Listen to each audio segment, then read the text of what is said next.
This video sponsored by BuyMode. இந்த ஆப்பில் நீங்கள் பர்ச்சேஸ் பண்ணக்கூடிய எல்லா ப்ராடக்ட்டும் ரொம்ப மலிவான விலையிலேயே கிடைக்குது. இதில் நிறைய ஆஃபர்ஸ் அண்ட் கூப்பன்ஸ் ப்ரொவைட் பண்ணுறாங்க. ஸோ இதோட லிங்க் உங்களுக்கு டிஸ்கிரிப்ஷனில் கொடுக்குறேன், யூஸ் பண்ணி பாருங்கள்.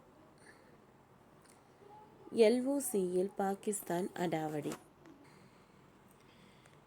தாக்குதலில் இராணுவ வீரர் உட்பட 16 பேர் பலி. தொடரும் பதற்றம். பாகிஸ்தானில் நுழைந்து அதிரடி தாக்குதல் நடத்திய நிலையில் எல்லையில் நம்மை சீண்டி வருகிறது அந்நாட்டு இராணுவம்.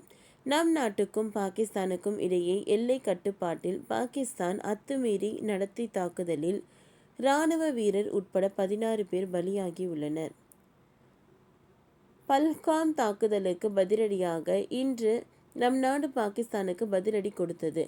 பாகிஸ்தான் மற்றும் பாகிஸ்தான் ஆக்கிரமிப்பு காஷ்மீர் பகுதியில் உள்ள பயங்கரவாத அமைப்புகளின் 9 முகாம்களை குறிவைத்து ஏவுகணை தாக்குதல் நடத்தப்பட்டது. ஆபரேஷன் சிந்தூர் என்ற பெயரில் நம் நாடு துல்லியமாக வான்வழி தாக்குதலை நடத்தியது.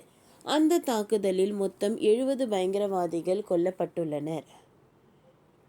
நம் நாட்டின் சார்பில் நள்ளிரவில் 1:05 மணிக்கு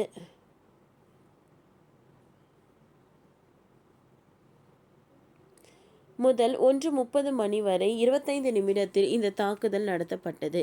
எல்லை கட்டுப்பாட்டு கோட்டின் அருகே ரேஃபல் உள்ளிட்ட போர் விமானங்களை பறந்தன. அதிலிருந்து ஏவுகணைகள் பாகிஸ்தானின் பயங்கரவாத முகாம்களை நோக்கி வீசப்பட்டது. இப்படியாக 9 பாகிஸ்தான் ஆதரவு பயங்கரவாத முகாம்கள் அழிக்கப்பட்டுள்ளது. நள்ளிரவில் நடந்த இந்த தாக்குதலில் பாகிஸ்தான் நிலைகுலைந்து போனது. அந்த நாட்டின் ஏவுகணை தடுப்பு சிஸ்டம் செயல்படவில்லை. இதனால் நம் ஏவுகணையை இடைமறைக்க பாகிஸ்தானால் முடியவில்லை. இந்த தாக்குதலுக்கு பதிலடி கொடுப்போம் என்று பாகிஸ்தான் கொந்தளித்துள்ளது. மேலும் இந்தியா பாகிஸ்தான் சர்வதேச எல்லை கட்டுப்பாட்டு கோட்டின் அருகே பாகிஸ்தான் அத்துமீறி தாக்குதலை தொடங்கியது. பாராமுல்லா, பூஞ்ச், ரச்சேரி உள்ளிட்ட மாவட்டங்களுக்கு இந்த தாக்குதல் நடத்தப்பட்டன. பீரங்கிகள் மூலம் ஹெல்த் தாக்குதல் நடத்தப்பட்டது. இதில் 8 பேர் பலியாயினர். இதில் ஒரு பெண், 2 குழந்தைகள் அடங்குவர். மேலும் 38 பேர் காயமடைந்தனர். இதில் பூஞ்ச் மாவட்டம் தான் அதிக பாதிப்பை எதிர்கொண்டுள்ளது. இங்கு 7 பேர் பலியாக உள்ளனர். 25 பேர் காயமடைந்துள்ளனர். காயமடைந்த அனைவரும் மருத்துவமனையில் அனுமதிக்கப்பட்டுள்ளனர். அவர்களுக்கு தீவிர சிகிச்சை என்பது அளிக்கப்பட்டு வருகிறது. சிகிச்சை பலனின்றி உயிரிழப்பவர்களின் எண்ணிக்கை என்பது அதிகரித்து வருகிறது. பாகிஸ்தான் தாக்குதலில் காயமடைந்த இராணுவ வீரர் ஒருவர் சிகிச்சை பலனின்றி பலியாகியுள்ளார். மருத்துவமனையில் சிகிச்சை பெற்று வந்த இராணுவ வீரர் இன்று இரவு இறந்தார். வீர மரணமடைந்த இராணுவ வீரரின் பெயர் தினேஷ்குமார்.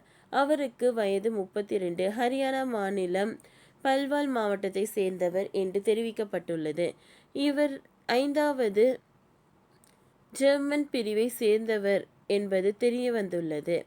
இவர் கடந்த 2014ஆம் ஆண்டில் இராணுவத்தில் பணியில் சேர்ந்தார். சமீபத்தில் லான்ஸ்லேக் ஆக பதவி உயர்வு பெற்றார்.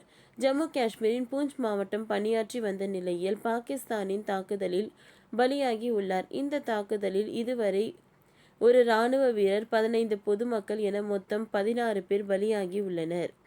இந்த தாக்குதல் காரணமாக எல்லை கட்டுப்பாட்டு கோட்டிற்கு அருகே அமைந்துள்ள மாவட்டங்களில் பள்ளி மற்றும் கல்லூரிகளுக்கு விடுமுறை அளிக்கப்பட்டு விட்டது. அதேபோல் காஷ்மீர் பல்கலைக்கழகத்தில் நடைபெற்று இருந்த தேர்வுகள் ஒத்திவைக்கப்பட்டுள்ளன. பாதுகாப்பு கருதி எல்லையோரத்தில் வசிக்கும் மக்கள் இடம்பெயர்ந்து வருவது குறிப்பிடத்தக்கது.